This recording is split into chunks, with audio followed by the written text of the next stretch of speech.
बिस्मिल्लाहिर्रहमानिर्रहीम अस्सलाम वालेकुम। आज हम इंट्रोडक्शन टू साइकोलॉजी का लेक्चर नंबर 5 देखेंगे, जिसमें हम डिफरेंट पर्सपेक्टिव्स को देख रहे थे।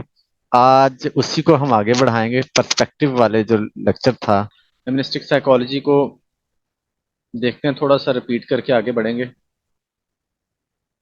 ओके।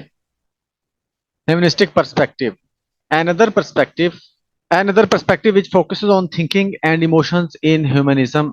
ये बात करता है इमोशंस और थिंकिंग की ह्यूमंस के अंदर। ह्यूमनिज्म क्या होता है? Humanism embraces the concept of self esteem, self actualization and free will. यानी कि जो ह्यूमनिस्टिक स्कूल ऑफ थॉट है ना, इसके अंदर जो चीजों को फोकस किया जाता है या कवर किया जाता है, या आप ये कह सकते हैं कि इसके जो मेजर फैक्टर्स हैं वो सेल्फ है, सेल्फ एस्टीम है, सेल्फ एक्चुअलाइजेशन और फ्री विल की बात की जाती है। The humanistic perspective popularised in 1950s was referred to as the third force in psychology। ये प्रीवियस लेक्चर के अंदर भी आपने देखा होगा कि इसको थर्ड फोर्स ऑफ साइकोलॉजी बोला जाता है, ह्यूमनिस्टिक स्कूल ऑफ थॉट को। क्यों बोला जाता है? बाकी जो दो फोर्सेस है ना, वो साइको एनालिसिस है और यानी कि psycho analytic school of thought है और बिहेवियरिज्म स्कूल ऑफ थॉट है, और थर्ड जो फोर्स है वो है ह्यूमनिस्टिक स्कूल ऑफ थॉट या ह्यूमनिज्म। अब इनको थ्री फोर्सेस क्यों बोला जाता है या three major forces of psychology क्यों बोला जाता है? क्योंकि जिस तरह से साइकोलॉजी की फील्ड में इन तीनों स्कूल ऑफ थॉट ने अपना रोल प्ले किया है ना, या जिस तरह से इनका इम्पैक्ट है स्कूल ऑफ साइकोलॉजी में, सॉरी साइकोलॉजी की फील्ड में, या फिर आप कह सकते हैं कि जितना ज्यादा रोल इन्होंने प्ले किया है ना, उतना रोल किसी और स्कूल ऑफ थॉट का नहीं है। इसलिए इन तीनों स्कूल ऑफ थॉट्स यानी कि साइको एनालिसिस, बिहेवियरिज्म और ह्यूमनिस्टिक स्कूल ऑफ थॉट या ह्यूमनिज्म को थ्री फोर्सेस ऑफ साइकोलॉजी बोला जाता है, इसलिए। अच्छा, उसके बाद this perspective was seen as an alternative to deterministic and pessimistic approach of the psychoanalytic perspective. अच्छा, अब ये इंपॉर्टेंट चीज है इसकी कि ये जो पर्सपेक्टिव है ना, ये जो ह्यूमनिस्टिक पर्सपेक्टिव है, इसको बेसिकली जो डिटर्मिनिस्टिक और पेसिमिस्टिक अप्रोच है ना, उसके ऑल्टरनेटिव के तौर पर लिया जाता है, यानी कि उसके ओपोजिट के तौर पर लिया जाता है। और वो कौन सा स्कूल ऑफ थॉट था? वो था साइको एनालिटिक पर्सपेक्टिव, यानी कि जो सिगमंड फ्राइड वाली अप्रोच थी। वो क्या थी? वो डिटर्मिनिस्टिक अप्रोच थी और पेसिमिस्टिक अप्रोच थी। डिटर्मिनिस्टिक का मतलब क्या था कि सिगमंड फ्राइड का ये दावा था कि हमारे जो एक्सपीरियंसेस होते हैं ना, वो डिटरमिन करते हैं हमारे बिहेवियर को, या हमारा अनकॉन्शियस है वो तय करेगा कि what will be our behaviour, ठीक है। और पेसिमिस्टिक अप्रोच थी कि ये बेसिकली अब नॉर्मेलिटी को फोकस करता था ये स्कूल ऑफ थॉट। तो वो कहते हैं कि इसके ऑपोजिट के तौर पर इसको देखा जाता है ह्यूमनिस्टिक पर्सपेक्टिव को, क्योंकि ये पॉजिटिव अप्रोच है। इसमें जो है ना, इंडिविजुअल की सेल्फ एक्चुअलाइजेशन की बात की जाती है, फ्री विल की बात की जाती है, उसकी अपनी एबिलिटीज की बात की जाती है, पॉजिटिव पॉजिटिव कैपेसिटीज या पॉजिटिव एबिलिटीज की बात की जाती है इस स्कूल ऑफ थॉट के अंदर। इसलिए इसको ऑल्टरनेटिव के तौर पर बोला जाता है कि ये एक ऑप्टिमिस्टिक अप्रोच है, और जो साइको एनालिटिक थी वो पेसिमिस्टिक अप्रोच थी, यानी कि वो नेगेटिव अप्रोच थी। अच्छा, उसके बाद humanistic perspective believes that individual possesses personal choice and can rise above the unconscious desires. ये पर चॉइस रखता है, जिसको फ्री विल की बात की है, और अनकॉन्शियस से वो कहते हैं कि हट के ये बात करता है, उससे ऊपर उठ के बात करता है। Suggested by fried and his followers. Additionally Additionally, the humanistic perspective counters the blank slate belief and constraints imposed by the environment as suggested by the behaviorist perspective। एक तो ये इसने साइको एनालिटिक यानी कि स्कूल ऑफ जो behave Sigmund Freud का school of thought था उसको इसने अपोज किया। दूसरा, इसने काउंटर किया बिहेवियरिज्म पर्सपेक्टिव, बिहेवियरिस्टिक पर्सपेक्टिव को। कैसे किया? इसने ये चीज भी, इस चीज को भी नफी किया, या आप कह सकते हैं कि इसको भी काउंटर किया, जो उन्होंने बोला था ब्लैंक स्लेट, और उसके बाद कंस्ट्रेंट्स अब इम्पोज्ड बाय इन्वायरमेंट के, जैसे इन्वायरमेंट से मतलब कि बंदा इन्फ्लुएंस हो रहा था, उसको भी इन्होंने काउंटर किया कि हर दफा ऐसा नहीं होता, बंदे के पास फ्री विल भी होती है। ये ह्यूमनिस्टिक वाले कहते हैं। Unlike the psychoanalytic and behavioral perspectives, humanistic psychologists are more likely to talk about the self concept। Self concept की बात करते हैं इसके अंदर। सेल्फ कॉन्सेप्ट क्या होता है? बेसिकली हमारा अपने बारे में नजरिया होता है कि what actually we have image about our self. यही हमारी क्या है? सेल्फ कॉन्सेप्ट है। अच्छा, कॉल रॉजर और अब्राहम मैस्लो इसके जो हैं मेजर कंट्रीब्यूटर्स हैं। ये believe that each individual strives to reach their full potential. ये बात करते हैं कि हर इंडिविजुअल जो है ना, वो अपने फुल पोटेंशियल पर पहुंचने की कोशिश करता है, यानी कि उसके अंदर जो एबिलिटी होती है ना, नेचर ने जो रखी होती है, उसको अचीव करने की वो पूरी कोशिश करता है, और इसमें उसको हेल्प करनी चाहिए। अगर आप इसमें हेल्प करते हो ना, तो वो बेसिकली फिर वो ज्यादा बेहतर तौर पर एक एज ए इंडिविजुअल वो सरवाइव कर सकता है और डेवलप कर सकता है। अच्छा, उसके बाद Rogers and Maslow stress self actualization की इन्होंने बात की थी। सेल्फ एक्चुअलाइजेशन क्या होता, which is the inherent tendency of an organism to develop all of its capacities in ways which serve to maintain और एनहांस ऑर्गेनिज्म। वो कहते हैं कि ये जो self actualization basically inherit tendency होती है हमारे अंदर, कि जिसमें हम क्या कर रहे होते हैं, उन तमाम कैपेसिटीज या उन तमाम एबिलिटीज को हमने डेवलप करना होता है या उनके हाईएस्ट लेवल को हमने अचीव करना होता है। और इसके पीछे रीजन क्या होती है, इसके पीछे वजह क्या होती है, हमने क्या करना होता है, टू मेंटेन और इन्हांस द ऑर्गेनिज्म। हमने खुद को मेंटेन करना होता है और एज अ ऑर्गेनिज्म या एज अ इंडिविजुअल हमने डेवलप करना होता है, खुद को हमने ग्रो करना होता है। That is self actualization. They also viewed individual as a basically trustworthy, possessing dignity and worth, and desiring to be in harmony with others। ये पॉजिटिव करेक्टरिस्टिक्स की बात करता है ह्यूमनिस्टिक स्कूल ऑफ थॉट, जैसे trustworthy, possessing dignity, worth की बात करता है, इसलिए इसको ऑप्टिमिस्टिक स्कूल ऑफ थॉट बोला जाता है। उसके बाद Rogers develop person centre therapy also known as client centre therapy. इसने जो थेरेपी बनाई थी उसको person centre therapy, client centre therapy भी कहते हैं। ठीक है। और इसके अंदर क्या होता है कि जो बेसिकली जो होता है ना थेरेपिस्ट, वो नहीं गाइड कर रहा होता या वो बेसिकली नहीं तय कर रहा होता कि how basically we can treat patient या ट्रीट आवर क्लाइंट या ट्रीट क्लाइंट्स मेंटल एबनॉर्मेलिटी। ठीक है, वो थेरेपिस्ट नहीं तय कर रहा होता। इसमें फुल आजादी दी जाती है क्लाइंट को, और क्लाइंट से ही बेसिकली उसको सुना जाता है और उसी से ही वो गाइडेंस या डायरेक्शन समझी जाती है और फिर उसको गाइड किया जाता है। यानी कि इसमें जो थेरेपिस्ट है वो तय नहीं करेगा, या आप कह सकते हैं कि थेरेपिस्ट यहाँ पर डायरेक्टर नहीं होता, यहाँ पर क्लाइंट खुद का डायरेक्टर खुद होता है, इसलिए इसको क्लाइंट सेंटर थेरेपी बोला जाता है। Thus, therapy should provide an empathic और non judgemental alliance and provide unconditioned positive regard. इसके अंदर अनकंडीशनल पॉजिटिव रिगार्ड दिया जाता है, एम्पैथी दी जाती है क्लाइंट को। उसके बाद मैस्लो ने मतलब हायरार्की ऑफ नीड्स डेवलप की थी अपनी। इसको हम देखेंगे आगे पर्सनैलिटी वाले चैप्टर में। ठीक है, डिटेल में शेप्ड पिरामिड पिरामिड बना था जिसके अंदर इसने कुछ नीड्स बताई थी, बेसिक नीड्स से लेकर हमारे जो सेल्फ एक्चुअलाइजेशन है उस तक। ये बेसिकली 5 तरह की नीड थी। फिजियोलॉजिकल नीड्स, उसके बाद है सेफ्टी नीड्स, उसके बाद रिलेशनशिप है, उसके बाद सेल्फ स्टीम है, उसके बाद फिर लास्ट की जो है सेल्फ एक्चुअलाइजेशन नीड्स है। ये इसने पैरामिड एक बनाया था, इसको डिटेल में हम देखेंगे आगे जाके। अच्छा, उसके बाद the tenets of humanism are alive and well today in positive psychology. आज जो ह्यूमनिस्टिक स्कूल ऑफ थॉट है ना, आजकल जो पॉजिटिव साइकोलॉजी हम पढ़ते हैं वो बेसिकली वो आप कह सकते हैं कि उसी तरह की जो अप्रोच है ना, जो ह्यूमनिस्टिक स्कूल की या ह्यूमनिस्टिक पर्सपेक्टिव की अप्रोच थी, उसी तरह की अप्रोच पॉजिटिव साइकोलॉजी की है। तो इसलिए कहा जाता है कि जो आज अगर हम ह्यूमनिस्टिक पर्सपेक्टिव को देखना चाहें तो आप पॉजिटिव साइकोलॉजी के में भी देख सकते हैं उसको। इसमें वही वाली बात है कि उन्होंने सिर्फ मेंटल इलनेस को देखने के बजाय जो है पॉजिटिव एस्पेक्ट्स पर फोकस किया था उसके पेशेंट के या क्लाइंट के। They also examine how social institution and system foster such growth. और ये भी देखा जाता है कि जो पर्सनल ग्रोथ है या ह्यूमन डेवलपमेंट है या ह्यूमन ग्रोथ है, वो उसमें हमारा इन्वायरमेंट या इंस्टीट्यूशन या सिस्टम कैसे अपना रोल प्ले कर रहा होता है। उसके बाद हमारे पास जो नेक्स्ट पर्सपेक्टिव है वो है बायोलॉजिकल पर्सपेक्टिव।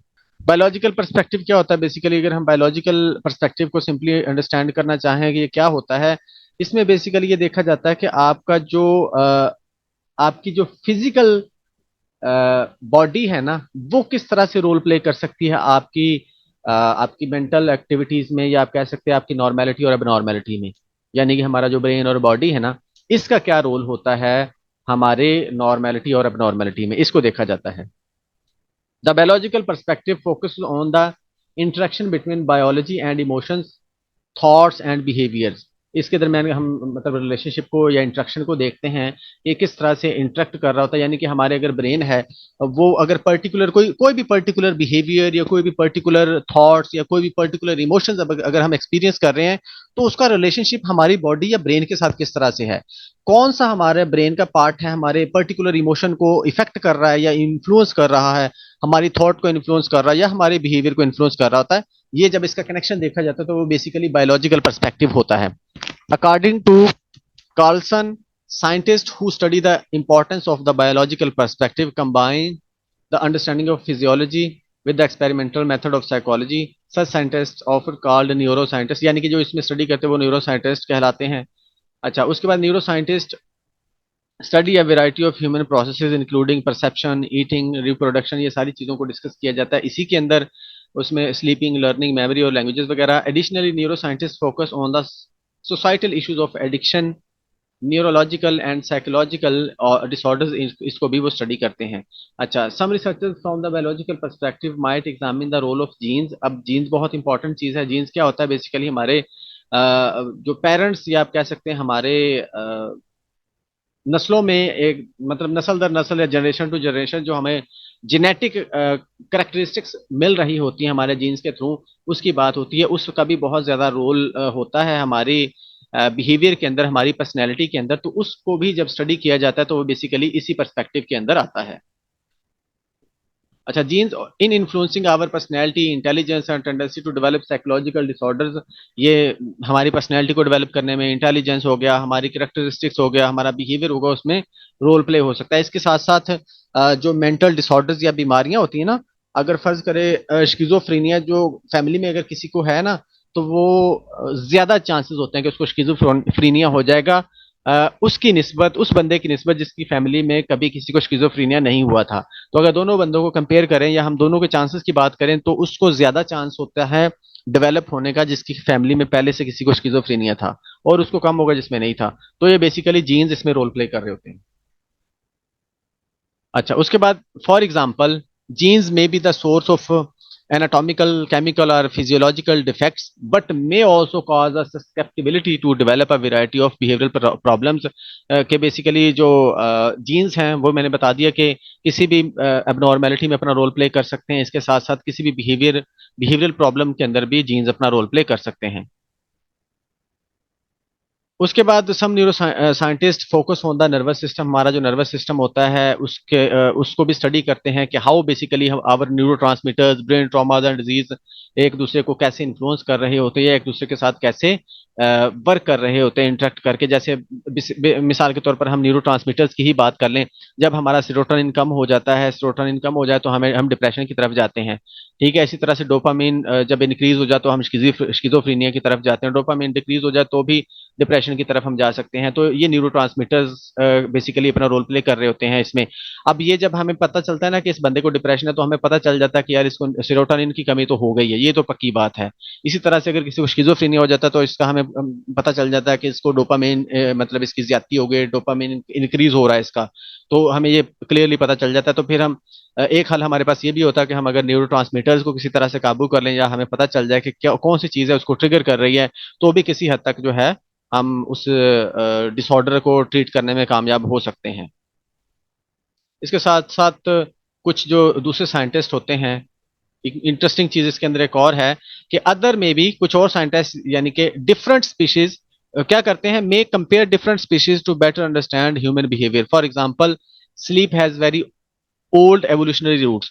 अब वो कहते हैं कि एक तो ये चीज होती है ना कि हम इंडिविजुअल्स यानी कि इंसानों को स्टडी करें, इंसानों की जो प्रॉब्लम्स हैं उनको अंडरस्टैंड करें और उसी से फिर हम आगे आइडिया लगा लें कि कहाँ पर प्रॉब्लम आ रही है. एक चीज तो ये है. दूसरी चीज वो कहता है कि ये है कि हम हमारे पास जो दूसरे स्पीशीज है ना हमारे पास मौजूद, जैसा कि एनिमल्स वगैरह हैं हमारे पास, डिफरेंट एनिमल्स हैं, वो कहता है कि उनको भी स्टडी करके we can understand the human behaviour. ठीक है, फॉर एग्जाम्पल यहाँ पर स्लीप की बात की गई है. वो कहता है कि अगर स्लीप को हम देखें डिफरेंट एनिमल्स के अंदर, हम देखते हैं डिफरेंट आप कह सकते हैं स्पीशीज के अंदर देखते हैं, even simple animal such as fruit flies, अगर फ्रूट फ्लाइज की बात करें, कॉकरोचेस की बात करें. ठीक है, इसके साथ साथ डिस्प्ले स्लीप लाइक बिहेवियर. वो कहते हैं कि ये भी स्लीप लाइक जो है ना बिहेवियर शो करते हैं. Huber and colleagues also found that fruit flies display learning and memory deficits when deprived of sleep. अब ये इंटरेस्टिंग एक फैक्ट है आप कह सकते हैं. ह्यूबर और इसके कलीग्स ने ये फाइंड किया कि जो फ्रूट फ्लाइज है ना, ये इनको भी लर्निंग और मेमोरी के अंदर उस वक्त प्रॉब्लम आ रही होती है जब इनको लैक ऑफ स्लीप होती है, स्लीप इनको सही से नहीं मिल रही होती. ठीक है, जब ये ठीक अपनी स्लीप को पूरा नहीं कर पाते, नींद को पूरा नहीं कर पाते, तो उस वक्त इनको लर्निंग और मेमोरी के अंदर प्रॉब्लम आ रही होती है. तो ये कहते हैं कि इस तरह से we can compare different species with humans, और हम इस तरह से समझ अंडरस्टैंड कर सकते हैं, आइडिया लगा सकते हैं। जैसे आपने देखा होगा साइकोलॉजी की फील्ड के अंदर डॉग्स की बड़ी इंपॉर्टेंस रही है, चूहों की बड़ी इंपॉर्टेंस रही है, इसके साथ साथ चिंपैंजीज यानी कि बंदरों की बड़ी इंपॉर्टेंस रही है।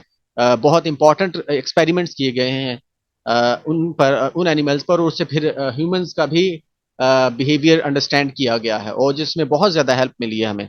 इसमें आप वो क्लासिकल कंडीशनिंग वाला एक्सपेरिमेंट देख सकते हैं। अगर हम वो इनसाइट एक्सपेरिमेंट देखें जो हमें गेस्टाल्ट साइकोलॉजी के अंदर पढ़ने को मिलता है, चैंपेंजीज वाला, और इसके साथ साथ कबूतर भी बहुत रोल प्ले करते हैं, इसके साथ साथ कैट भी, साइको कैट के ऊपर भी साइकोलॉजी में बड़ा एक्सपेरिमेंट्स हुए हैं।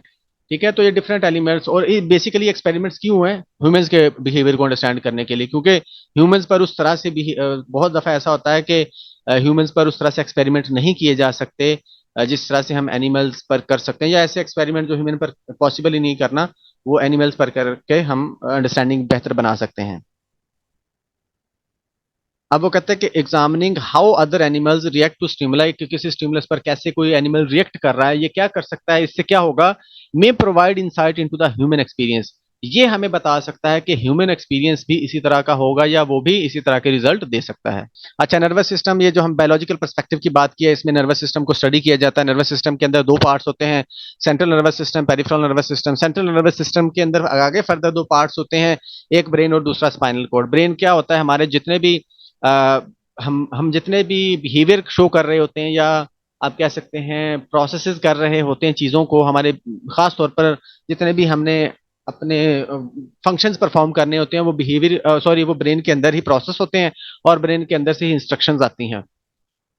स्पाइनल कोड क्या कर रही होती है? स्पाइनल कोड जो होती है ना, हमारे ब्रेन और बॉडी के दरमियान में, ये आप कह सकते हैं सोर्स ऑफ सिग्नल के तौर पर काम करती हैं, कि बॉडी से सिग्नल लेके ये ब्रेन को पहुंचाती है, और ब्रेन से फिर आगे बॉडी तक ट्रांसफर करती है, और इसमें फिर सेंसरी न्यूरॉन्स और मोटर न्यूरॉन्स अपना रोल प्ले कर रहे होते हैं, वो पेरिफेरल पेरिफेरल नर्वस सिस्टम के अंदर मौजूद होते हैं हमारे।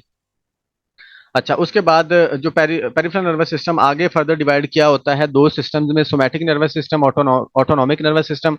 सोमैटिक नर्वस सिस्टम वो हमारा नर्वस सिस्टम होता है जो हमारी वॉलेंट्री मूवमेंट्स को कंट्रोल करता है, यानी कि जो काम हमने खुद से करने होते हैं उनको कंट्रोल करता है। और ऑटोनॉमिक नर्वस सिस्टम वो काम, वो उन प्रोसेसेस या उन रिस्पॉन्सेज को कंट्रोल करता है जो इनवॉलेंट्री होते हैं, यानी कि हम कॉन्शियस नहीं होते, हमने अचानक से या रिस्पॉन्स करना होता है, या ऑटोमेटिकली जो काम हो रहे होते हैं, दैट इज इनवॉलेंट्री रिस्पॉन्सेज या इनवॉलेंट्री फंक्शंस, इसको ऑटोनॉमिक नर्वस सिस्टम कंट्रोल करता है। जैसे कि हमारा सांस लेना है, हमारे नब्ज का चलना है, हमारा हार्ट बीट का चलना है, हमारे बॉडी के इंटरनल पार्ट्स का वर्क करना है, ये सारे क्या है, इनवॉलेंट्री रिस्पॉन्सेज होते हैं।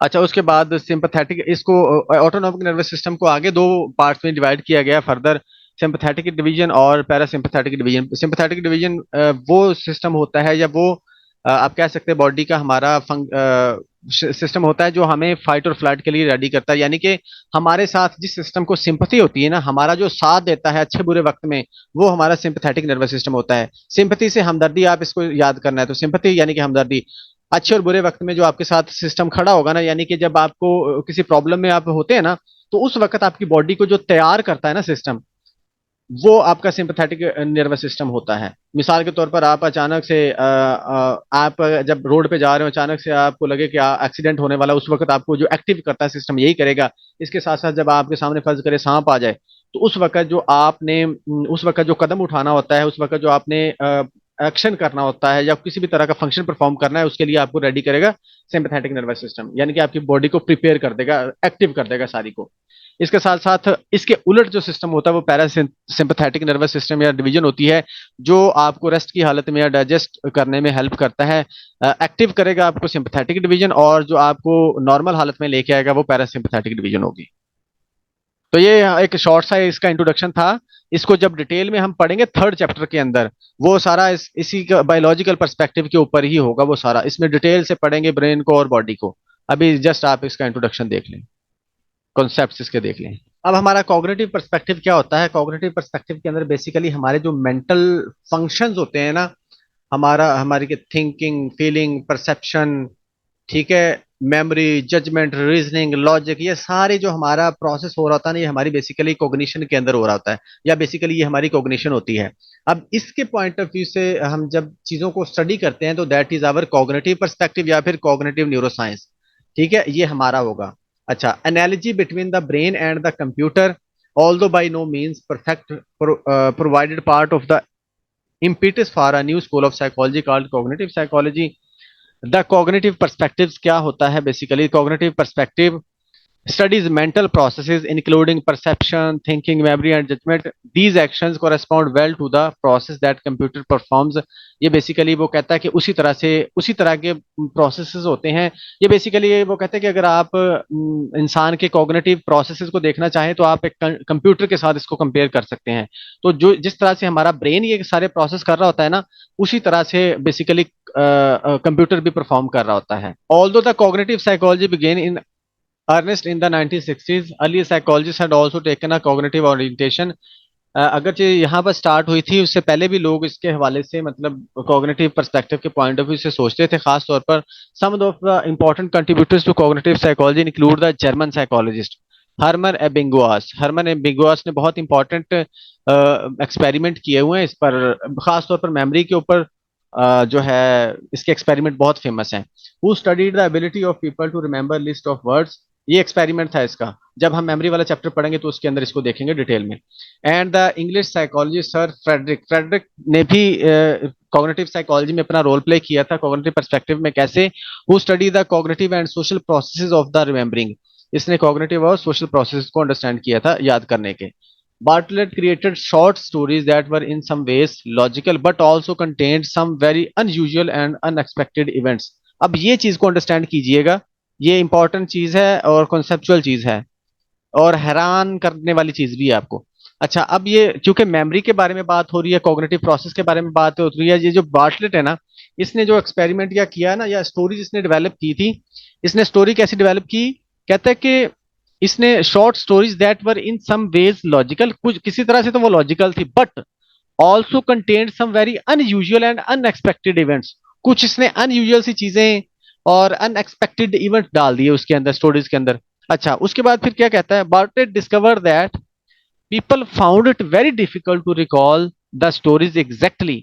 जब वो स्टोरीज उनको सुनाने, लोगों को सुनाने के बाद उनको उनसे दोबारा सुनी गई ना कि हाँ जी रिपीट करें, तो वो कहते हैं कि बहुत डिफिकल्ट हुआ उनके लिए, या कह सकते हैं कि कंप्लीट वो स्टोरी रिवाइज नहीं कर सके। अब ये नुक्ता है इंपॉर्टेंट। कहता है कि स्टोरीज उनको जब सुनाई गई, स्टोरीज डेवलप की इसने, और स्टोरीज के अंदर कुछ अनयूजुअल सी चीजें इसने ऐड कर दी, अनएक्सपेक्टेड इवेंट ऐड कर दिए। अब जब उनको लोगों को बोला गया कि हाँ जी इसको रिवाइज करे, तो वो रिवाइज नहीं कर पाए। क्यों? अच्छा, अब वो कहता है कि उनको रिवाइज करने का बोला गया, रिवाइज नहीं कर सके, even after being allowed to study them repeatedly. Even उनको ये भी बोला गया कि आप इसको जितनी दफा मर्जी पढ़ना चाहे पढ़ लें, यानी कि उसको रिपीटेडली पढ़ने के लिए भी कहा गया, और उसके बावजूद उनको कहा गया कि हाँ जी अब रिपीट करें, उसके बावजूद बावजूद भी वो रिपीट नहीं कर सके, वो बता नहीं पाए। अच्छा, अब इसकी वो वजह क्या बताता है? And he hypothesized that the stories were difficult to remember because, किस लिए वो मुश्किल थी? They did not fit the participants expectations about how stories should go. ये है इंपॉर्टेंट नुक्ता हमारी मेमोरी को लेकर या हमारी कॉग्निशन को लेकर, ये वाला मैं इसको हाईलाइट कर रहा हूं। उसने क्या हाइपोथेसिस ड्रॉ किया कि दे डिड नॉट फिट, जो स्टोरीज थी ना, did not fit the participants expectations about how story should go. कि हम जब एक स्टोरी को पढ़ रहे हैं ना, या एक वाक्य को पढ़ रहे हैं, तो हम मेंटली तौर पर कुछ एक्सपेक्टेशंस लगा रहे होते हैं कि इसके बाद ये होगा, ठीक है, इसके बाद ये होगा, उसके बाद ये होगा, उसके बाद ये होगा। ये हम वो प्रीवियस जो हमारे पास नॉलेज एक्सपीरियंस होता है ना, वो स्टोरीज को पढ़ के या उसको बुक को पढ़ के, उसकी बेस पे हम एक अंदाजा लगा लेते हैं, अच्छा अब ये होने वाला है। अब वो कहते हैं कि स्टोरी इसलिए वो रिपीट नहीं कर पाए कि वो एक्सपेक्टेशंस के अकॉर्डिंग चल ही नहीं रही थी, एक्सपेक्टेशंस के अकॉर्डिंग नहीं हो रहा था स्टोरीज के अंदर, जैसा पार्टिसिपेंट सोच रहे थे वैसा नहीं हो रहा था, इसलिए वो रिपीट नहीं कर पाए अकॉर्डिंग टू बार्टलेट। ये उसने हाइपोथेसिस ड्रॉ किया था। ये था इंपॉर्टेंट नुकता कि जब कोई चीज हमारी एक्सपेक्टेशंस के अकॉर्डिंग ना हो ना, या जो हमारा एक्सपीरियंस है उसके अकॉर्डिंग ना हो, तो उसको याद करना, उसको रिपीट करना हमारे लिए डिफरेंट डिफिकल्ट हो जाता है, उसको कॉग्निटिवली प्रोसेस करना थोड़ा सा डिफिकल्ट हो जाता है। अच्छा, उसके बाद फिर आगे आ जाते हैं। The idea that our memory is influenced by what we already know. अब ये एक और चीज है कि, मतलब कुछ और कॉन्सेप्ट है मेमोरी को लेकर। The idea that our memory is influenced by what we already know was also a major idea behind the cognitive developmental stage model of Swiss psychologist Jean पियाजे। जीन पियाजे का भी एक नजरिया था मेमोरी को लेकर, उसने थ्योरी दी थी कॉग्निटिव डेवलपमेंटल थ्योरी। ठीक है, इसको भी हम आगे जाके देखेंगे। अच्छा, अब इसने थ्योरी दी थी, अब इसके अंदर मेमोरी का भी जिक्र है। वो कहता है कि अकॉर्डिंग टू जीन पियाजे कि हमारा जो मेमोरी है ना, वो इन्फ्लुएंस हो रही है होती है, किससे इन्फ्लुएंस हो रही होती है? Our memory is influenced by what we already know, कि हमें जो ऑलरेडी पता है ना उससे भी इन्फ्लुएंस हो रही होती है। वो कैसे इन्फ्लुएंस होती है, अभी इसको देखते हैं। मतलब इसका इस फिक्रे का मतलब क्या है वो मैं समझाता हूं आपको। अच्छा, जीन पियाजे कौन था? A Swiss psychologist is well known for his cognitive developmental stage model, जिसके अंदर इसने 4 स्टेजेस बताई थी। Which outlines how children develop cognitive abilities through different stages. इसने बताया था कैसे कैसे जो है बच्चा एबिलिटीज को डेवलप करता है। अगर आप किसी बच्चे की नफ्सियात को या डेवलपमेंटल एबिलिटीज को समझना चाहते हैं तो आपको इसकी स्टेजेस को लाजमी समझना चाहिए। अगर आप बच्चे की तरबियत करना चाहते हैं, उसको पढ़ाना चाहते हैं, उसको अंडरस्टैंड करना चाहते हैं, तो इतनी इंपॉर्टेंट स्टेजेस हैं।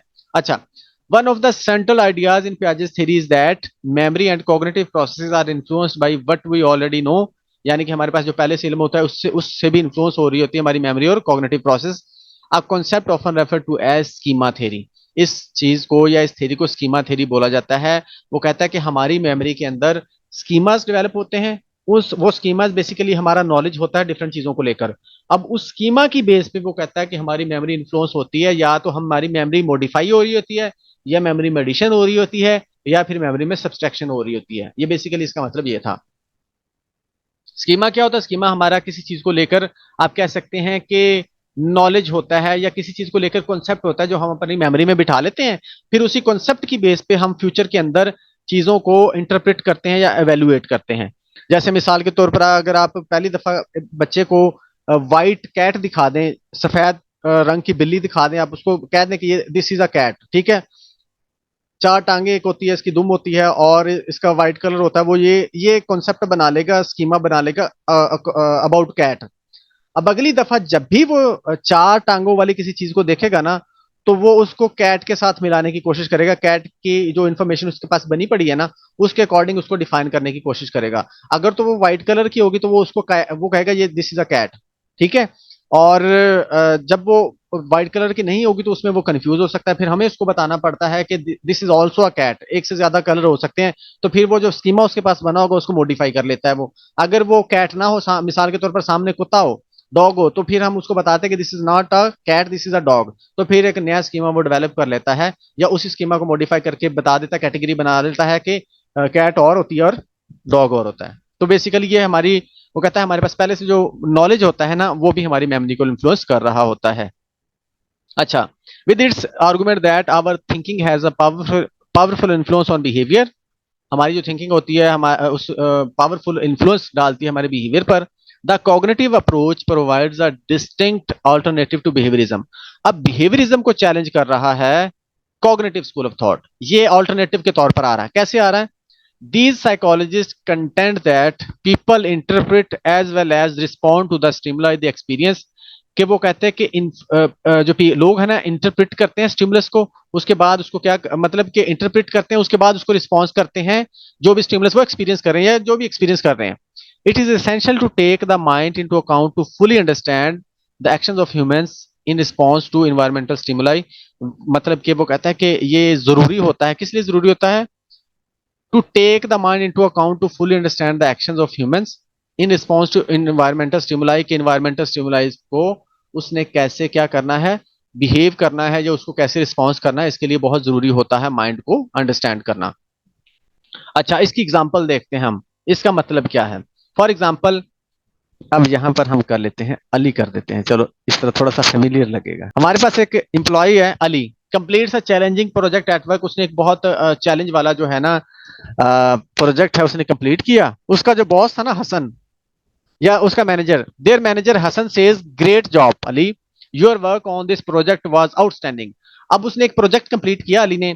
उसका जो बॉस है हसन, उसने उसकी बहुत तारीफ किया, तूने कमाल कर दिया, ठीक है। अब इसको देखते हैं दोनों पॉइंट ऑफ व्यू से, बिहेवियरिज्म के पॉइंट ऑफ व्यू से भी और कॉग्निटिव पर्सपेक्टिव के पॉइंट ऑफ व्यू से भी। अच्छा, आ जाते हैं बिहेवियरिस्ट पर्सपेक्टिव क्या होगा, रीइंफोर्समेंट के तौर पर देखते हैं। अब behaviourist would see Hasan praise.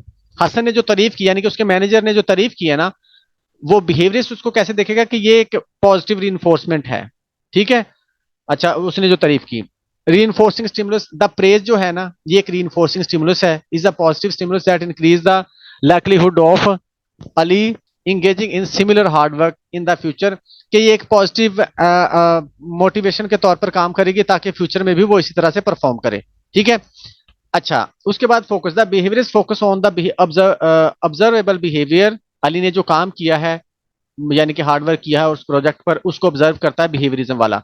And the external stimulus praise from the, यानी कि उसका जो बॉस है या उसका मैनेजर है उसने उसको प्रेज किया। बिहेवियरिज्म वाले इसको देखते हैं कि उसने, अली ने मेहनत की और जो है उसके बॉस ने उसको प्रेज किया।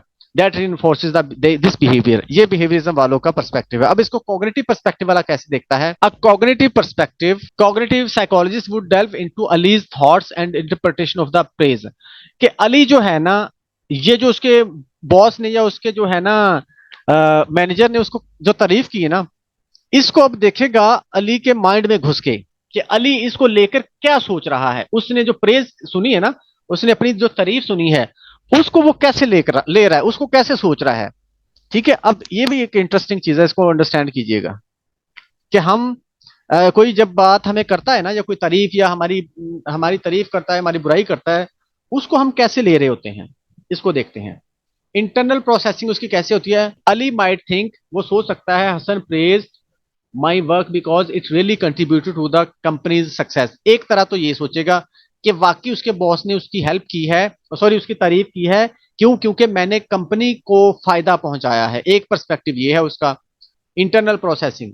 उसके बाद, is Hasan just saying this because she wants to, या ही वांट्स टू, हाँ, he wants me to take on more projects. या तो वो कहते हैं क्या, या तो वो तारीफ के तौर पर कर रहा है कि मैंने वाकई कंपनी को फायदा दिया, या फिर इसलिए कर रहा है कि फ्यूचर में और प्रोजेक्ट इसको दे दिए जाएं, कि ये काम अच्छा करता है इसलिए इसकी थोड़ी सी तारीफ करो और काम इस पर थोप दो, ठीक है। ये दो चीजें हो सकती हैं, ठीक है। अब इस तरह से वो कहता है हमारी इंटरनल प्रोसेसिंग हो रही होती है इसको लेकर। हम बात कर रहे थे कॉग्निटिव पर्सपेक्टिव की, कि अगर एक अली ने जो अच्छा काम किया है तो उसकी तारीफ हुई है। अच्छा, उसको कॉग्निटिव पर्सपेक्टिव में कैसे देखेंगे कि अली अब उसको कैसे प्रोसेस करता है, मेंटली तौर पर उसको कैसे सोचता है। दो पर्सपेक्टिव होंगे उसके, एक तो ये कि उसकी वाकई तारीफ की गई कि मैंने कंपनी को फायदा पहुंचाया। दूसरा पर्सपेक्टिव उसका ये होगा कि कहीं ऐसा तो नहीं हो रहा कि मेरी तारीफ करके मुझे फंसाया जा रहा है ताकि और काम इससे लिया जाए। अब वो कहते हैं कि अली का जो फ्यूचर का बिहेवियर होगा ना, वो बेसिकली बिहेवियर होगा इस बेस पे, अगर तो वो उसको पॉजिटिव लेगा कि वाकई यार मैंने कंपनी को फायदा पहुंचाया है, इसलिए मेरी रियल में क्या की जा रही है, तारीफ की जा रही है, इस बेस पे फिर वो क्या करेगा, फ्यूचर में और अच्छे से काम करेगा। लेकिन अगर अगर आपने उसको ये इंप्रेशन दे दिया, अली को ये इंप्रेशन दे दिया कि मैं आपसे मतलब लेने के लिए तारीफ कर रहा हूं, यानी कि मैनेजर जो है आपको फर्दर मैंने वो कहते हैं कि फटीके डालनी है, फर्दर आपसे काम लेना है, आपसे मतलब लेना है, इसलिए मैं तारीफ कर रहा हूं। तो अगर उसको ये पता चल गया, अगर उसने ये परसीव कर लिया ना मेंटली तौर पर, तो फिर आइंदा से वो एहतियात करेगा, आइंदा से उस तरह से वो परफॉर्म नहीं करेगा कि उसका फायदा उठाया जाए। हमारे बहुत सारे इदारों में ऐसा ही होता है ना, कि जो बंदा अच्छा काम करता है ना, या जो बंदा बोलता नहीं है, उसको उसके ऊपर काम थोपते जाते हैं कि यार इसको दे दो, इसको दे दो, इसको दे दो, ठीक है। थोड़ा सा उसको उसकी तारीफ की, उसको थोड़ा सा हवा में उड़ाया और उसको मतलब उससे मतलब ले लिया। तो वो कहते हैं कि दो तरह से पर्सपेक्टिव हो सकते हैं जब आप कॉग्निटिव के पॉइंट ऑफ व्यू से देख रहे हैं ना। अगर तो वो वाकई ही आपने उसकी तारीफ की है तो वो पॉजिटिव लेगा, अगर आपने उसकी तारीफ नहीं की, आपने उसको इंप्रेशन गलत दे दिया, तो फिर उसको गलत रिसीव करेगा, फिर वो उसी तरह से एक्ट करेगा, रिएक्ट करेगा। अब एक और चीज है यहाँ पर इंपॉर्टेंट, वो मेंशन कर देता हूं मैं। अगर आप वाकई ही उसकी तारीफ कर रहे हैं किसी की, यानी कि आप, ये तारीफ तो हम एक पर्सपेक्टिव ले रहे हैं ना, इसको हर चीज में अपने अप्लाई कर देना, कि अगर आप वाकई ही वो बात कर रहे हैं जो हुई है, यानी कि अगर आपको वाकई बिजनेस में मुनाफा हुआ है और आपने तारीफ कर दी है, लेकिन उस असल तारीफ को सामने वाले ने गलत तौर पर परसीव कर लिया, या आपका कहने का तरीका या अंदाज, या आपने वैसे उस तरह से शो कर दिया कि वो समझे कि मुझे मतलब कि हवा में उड़ाया जा रहा है, या आप कह सकते हैं पहाड़ पे चढ़ाया जा रहा है, दरख्त पे चढ़ाया जा रहा है, तारीफ करके फंसाने की कोशिश की जा रही है, अगर उस तरह से उसने परसीव कर लिया तो भी गलत होगा आपके लिए, यानी कि वो आपने उसको सही से फिर कन्वे नहीं किया। तो ये भी हो सकता है, इसको भी आपने माइंड में रखना है। इसके मतलब की पॉइंट्स आपका बिहेवियरिस्ट फोकस है और कॉग्निटिव फोकस है, ठीक है, ये हमने देख लिया है। उसके बाद कॉग्निटिव साइकोलॉजिस्ट क्या कहते हैं इसके बारे में, maintain that when we take into consideration how stimuli are evaluated and interpreted, वो अंडरस्टैंड बिहेवियर मोर डीपली। कि वो कहते हैं कि अब ये इसमें एक और नया पर्सपेक्टिव, एक और नया पहलू आ गया कि जब हम कहते हैं कि हम ये देख लेते हैं ना, ये समझ लेते हैं कि हाउ बेसिकली वी इवेल्युएट या इंटरप्रेट आवर स्टिमुलाई, स्टिमुलाई को किस तरह से हम इवेल्युएट करते हैं या इंटरप्रेट करते हैं, या एवेल्युएट किया या इंटरप्रेट किया हमने, उस बेस पे कहता है कि हम बिहेवियर को मोर डीपली अंडरस्टैंड कर सकते हैं। जैसे मिसाल के तौर पर आप तो एज अ बॉस या एज अ मैनेजर आप तो अपने एम्प्लॉय की तारीफ कर रहे हैं कि यार क्या काम किया है तूने, लेकिन आपने देखा कि फ्यूचर में यार वो उस तरह से काम नहीं कर रहा, उस तरह से उसने परफॉर्म नहीं किया, हालांकि आपने तो तारीफ भी की थी। अब ये चीज, इस चीज का जवाब देगा आपको कॉग्निटिव पर्सपेक्टिव, कि कॉग्निटिव पर्सपेक्टिव आपको बताएगा भाई आपने जो तारीफ की है ना, उसने उसको दूसरे पर्सपेक्टिव में लिया है। उसने इस पर्सपेक्टिव में लिया है कि मुझे जानबूझ के मेरी तारीफ की जा रही है ताकि फ्यूचर में और मेरे से काम लिया जाए और सख्त ड्यूटी ली जाए मेरे से। ठीक है, तो ये आपको कॉग्निटिव पर्सपेक्टिव बताएगा। तो यहाँ पर वही बात की जा रही है कि वो कहते हैं कि इफ यू कैन अंडरस्टैंड कि हाउ समवन या हाउ एन इंडिविजुअल इवेल्युएट और इंटरप्रेट योर स्टिमुलाई, तो उसी बेस पे फिर आप कहते हैं कि मोर डीपली अंडरस्टैंड कर सकते हैं बिहेवियर को कि ये इस तरह से बिहेव क्यों कर रहा है। इसी तरह से अगर हम थेरेपी की बात कर लें ना, क्लिनिकल साइकोलॉजी के अंदर, उसमें भी हमने बहुत एहतियात के साथ चीजों को कन्वे करना होता है। क्योंकि हमने यहाँ पर दो पर्सपेक्टिव देखे हैं ना, तो दो से ज्यादा पर्सपेक्टिव भी हो सकते हैं किसी भी चीज के, कि एक तो वो ये वाकई उसको अपनी तारीफ समझ रहा है, एक वो ये समझ रहा है कि यार जानबूझ के मेरी तारीफ की जा रही ताकि मेरे से मजीद मतलब लिए जाएं।